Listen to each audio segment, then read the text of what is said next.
fine yesterday, and now they're dead. So yes, and we were worried about the Clintons. Yeah, and how many 40 people that died mysteriously when they were around. How many people do we have to lose before it starts to look funky? The Chicago machine is known for this sort of thing. Yes. That's how they handle things. It is the Chicago way. That's my hometown. Oh, yes, that is. You grew up there. What do you think about Palin? Do you think that she is a viable leader for the Republican Party in coming years to come? I don't know if she's a viable leader for the Republican Party. I think she's a viable leader for conservatism, and those two are very different things right now. Right. In fact, she just told the Washington Times that she's going to be out stumping for conservatives, be they Republican, Democrat, or Independent.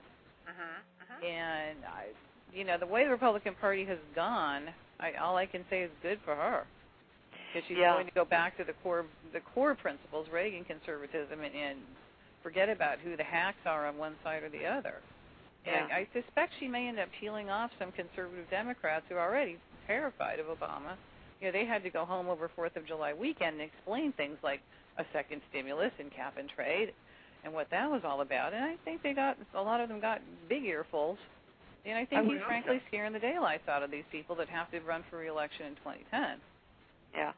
And so I think Palin could be a huge force if she stays true to her values, to her conservative principles. And the hell with the party. The party's not doing anything that makes sense anymore.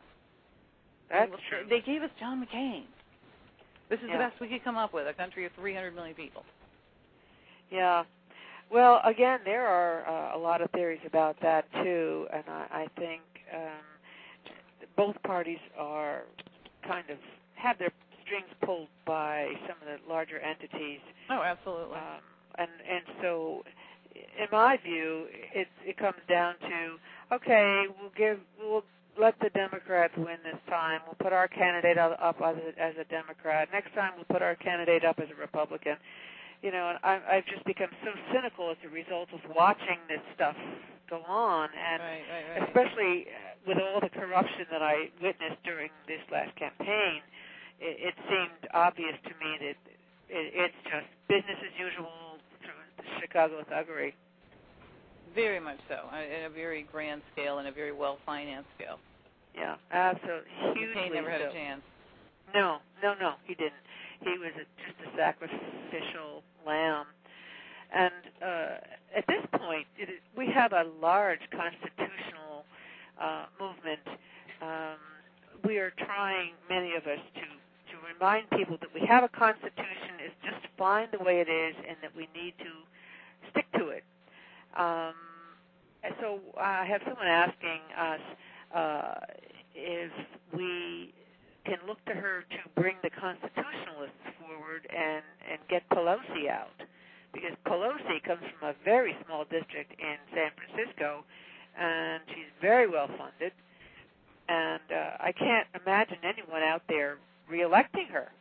No, I can't imagine her district won't re-elect her. Really? She's their dream girl. Well, yeah. She fits perfectly with that radical, lunatic, absolutely horrific bunch of people up there. They love her. I can't imagine she will not be reelected. I'd be very surprised. Really? And the party's already made it really clear that the administration's given her maximum cover. Now we've got Leon Panetta saying, you know what, she was right. We did lie to Congress all the time. Yeah, her district, I would be very shocked if they did not reelect Nancy Pelosi. Whether she'll still stay on as speaker would be up for grabs, but I don't see her losing her seat anytime soon. I'm wondering if maybe, well, that kind of did answer my question. I kept hoping that they would, if nothing else, they would remove her as the speaker. But if Leon Panetta's covering up for her and standing up for her, then it's clear that they're letting her stay in, and they're going to go to the wall for her, which I don't understand. They are going to. They absolutely are going to. It's one-party rule. It's one-party system right now, and they can get away with it, and they know it. Yeah. They're investing a lot in keeping Republicans busy sniping at each other and fighting with each other, and they've done a great job of that because that's all the Republicans are doing right now is the moderates and the conservatives are yelling at each other. Yeah. And jockeying for power and position, and nobody's paying attention to what Obama's getting away with. But they're a united front. Well, that's the thing. You know, Harry Reid we might get rid of. His own state's not that thrilled with him. That would be a help. It would be a start. Yes, it would be a step in the right direction. Absolutely. Well, Nevada's not that thrilled with him. He was never particularly popular, so he could be, with a viable candidate running against him who's well-funded, he could be gone. Well, that would be a great start. And then perhaps well, look, you know, like you say, they're looking for a one-party system, and that's what they've got. Right. And they're not going to give it up. So it doesn't matter if they themselves. No. The only hope that we have is to vote. But, you know, I got to say, I was around for that selection, and I saw so much voter fraud that I don't think we have a vote anymore. There's a lot of that. It's a concern. But I think 2010 is our last chance. If we blow it in 2010, America's not going to be the same anymore. We'll be a third-rate country. I'm afraid that they're moving it right along toward that. And we can't stop it, but like 2010 is a chance that we could really slow it down.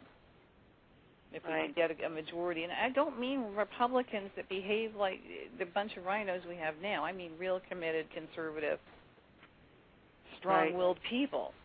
And at the same time, what we really have to do is refocus ourselves on the Constitution and look at how in the heck we allowed Washington to accumulate the amount of power that they have. We've got these lifetime Barney Frank, Joe Biden legislators who've never done anything in their lives worth doing, and they've been sucking at the public trough, robbing us blind, and we've been allowing that year in and year out, election after election after election, to the point where we have now adapted to the idea of a very strong, big central government. We've accepted that as normal.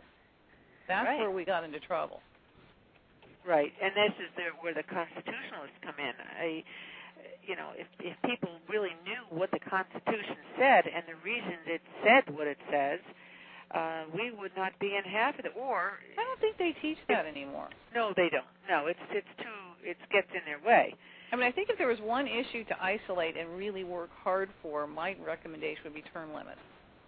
Yes. We cannot have these 36-year legislators. Our framers originated the idea of the citizen legislature. There would be people who lived and worked in the real world. Right. Who would, out of a sense of